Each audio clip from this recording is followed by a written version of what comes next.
It was barely 6 a.m. when the pounding on my gate drowned out the thundering beat of my doll. My crew and I were deep in practice, sweat dripping, hearts racing, prepping for the regional folk competition. The rhythm was our lifeblood, a tradition woven into our VY Lodge soul. But that knock? It was no friendly neighbor. I swung open the gate, doll still strapped to my chest, and there she stood, Melissa, in garish pink pajamas, sunglasses perched on her head, and a scowl that could curdle milk. "You people are a nightmare," she shrieked, jabbing a trembling finger at my drum. "This is noise pollution. I'll have the cops on you." I blinked, stunned. "We've practiced here every morning for years," I said, trying to keep my cool. "Not anymore," she snapped. "I just bought the plot next door, and I demand peace. Take your circus elsewhere." Melissa had no clue where she'd landed. She'd rolled into our VY Lodge 3 weeks ago, a city slicker with a fancy bungalow that stuck out like a neon sign in our humble world of mud brick homes and buffalo pens. Her synthetic lawn and imported roses screamed outside her, and from day one, she acted like she owned us. The roosters were hostile, the cows ruined her VYEW, and the kids playing cricket were a public hazard. But our doll practice? That was our breaking point. For us, drumming wasn't just a hobby, it was heritage, passed down from grandfathers to fathers to me. Last year, our team snagged second place at the Pro V Wine Style Contest. This year, we're gunning for gold. Those early sessions were everything. Timing, energy, soul. But Melissa didn't care. She threatened cops, council, even the local news. My mom got nervous, urging me to stop practicing outside. My uncle suggested moving to another VY Lodge. "It's not worth the fight," he said. But I wasn't about to let one newcomer erase centuries of culture just because she hated our beat. The next few days were a pressure cooker. We tried softening our drums. Melissa still screamed. We shifted farther from her wall. She doused us with water from her balcony. She even filmed us, posting clips to some Facebook group, calling it rural harassment. Worse, she started swaying others. Some new folks on the VY Lodge outskirts began whispering we were too loud. It stung, our own people doubting our roots. That's when I snapped. If Melissa wanted war, I'd answer not with silence, but with a rhythm so loud it'd shake her pristine walls. Not one drum, but hundreds. Not one morning, but 3 days. A full-blown cultural festival right outside her window. A few months back, my cousin Zara, sharp as a tack, helped me apply for a youth cultural grant. We planned a small event, maybe a day of folk music and a few doll teams. But Melissa's tantrums lit a fire in me. I reworked the proposal, pitching the Punjab Folk Re-VY Val Festival, a 3-day explosion of music, color, and pride. I made calls. My buddy Raheem sourced a stage and speakers. My sister Noor handled performer logistics. And Tariq, our tech whiz, set up a live stream. The VY Lodge elders, chuckling at Melissa's complaints, greenlit the event in the field facing her house. Day one's theme? Beats of defiance. Melissa had no idea what was coming. 2 days before, we plastered posters everywhere. Melissa stormed out when she saw one on her gate. "You can't do this." "I'll sue," she screeched. But our permits were ironclad, signed by the district office. She called the council. They sent an officer who sipped tea and blessed our plans. She phoned a TV station to expose us. They sent a reporter to cover the festival. The night before, I stood under the banyan tree, watching VY loggers string up lights. Through her window, Melissa paced, yanking curtains shut, her face tight with rage. A month ago, I was just a kid with a drum. Now, I was orchestrating a cultural uprising not for revenge, but to refuse erasure.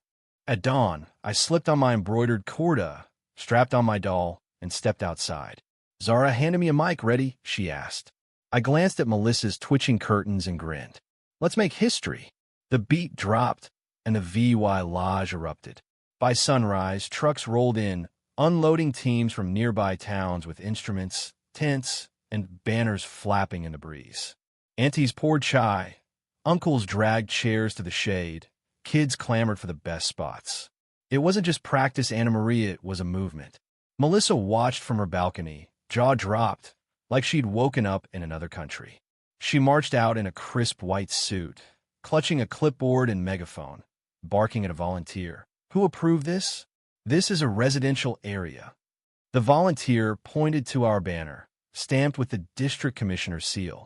Where's the organizer? She hissed. I raised my hand, flashing my sweetest smile. Good morning. This is harassment, she spat, stepping close. You aimed the stage at my house on purpose. She wasn't wrong, we did. Actually, I said coolly, this is the only public space big enough. All legal, I promise. She threatened the police. I shrugged. They're sending a team for crowd control. Her mouth flapped like a fish out of water. As the day roared on, Melissa's antics grew wilder. She held a sign screaming, I need silence, in red letters. She handed out flyers calling our festival drum terrorism. Guests snapped selfies with her, posting them with the festival fails. Teens freestyled a rap. She came from a city, thought she'd run the land, but the doll's too loud for her plans. When she tried the council again, the officer asked, Didn't you check the permits before buying here? She hadn't. That field had a cultural event permit. For 3 years she just picked the wrong fight. Day one surged with a famous Lahore flutist, kids spinning to the beat, and Zara directing camera crews like a pro. Melissa tried meditating in the field to shame us. VY Lodge women clapped, thinking she'd joined in. She blocked a musician's van with her car, but its battery died, and 2 drummers pushed it while playing patriotic beats. A foreign journalist arrived, and Melissa pounced, claiming we targeted her. Is a centuries-old tradition personally attacking you? He asked, scribbling her rant for a story about our VY Lodge heartbeat. That night, fireworks burst, and Melissa's screams vanished under our music. Day 2 was chaos, glorious chaos. Bloggers, reporters, and college kids swarmed, drones buzzing overhead. Melissa upped her game, hiring a lawyer who strutted up, declaring an injunction. I handed him the mic. Take a seat. The show's starting.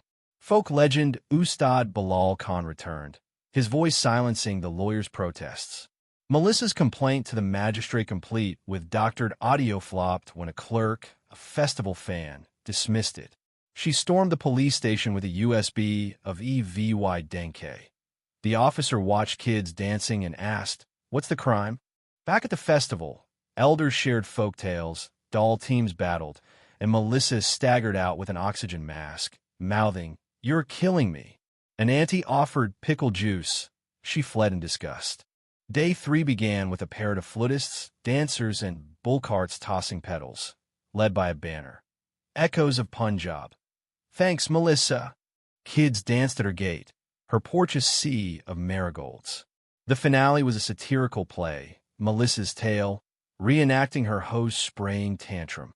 She burst out, screaming, This is bullying, but the crowd ignored her for the main event.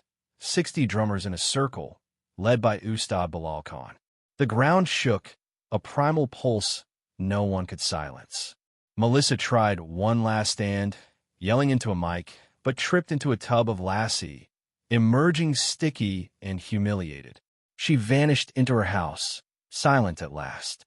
The festival ended with confetti, fireworks, and a sign. Culture can't be canceled. The crowd chanted my name, and I took the mic. This wasn't meant to be a protest, I said. But when someone tries to erase your voice, you beat louder not from hate but pride. The applause rattled my bones. 2 weeks later, Melissa packed up and left. Her house now belongs to a couple teaching folk dance. The field? It's a permanent cultural zone, our festival an annual, state-funded event. I still drum under that mango tree. Each beat a reminder. Tradition doesn't bow, it roars.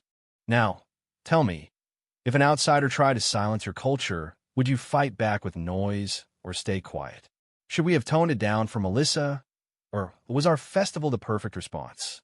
Drop your thoughts below, hit like if you felt that beat, and subscribe for more stories of defiance.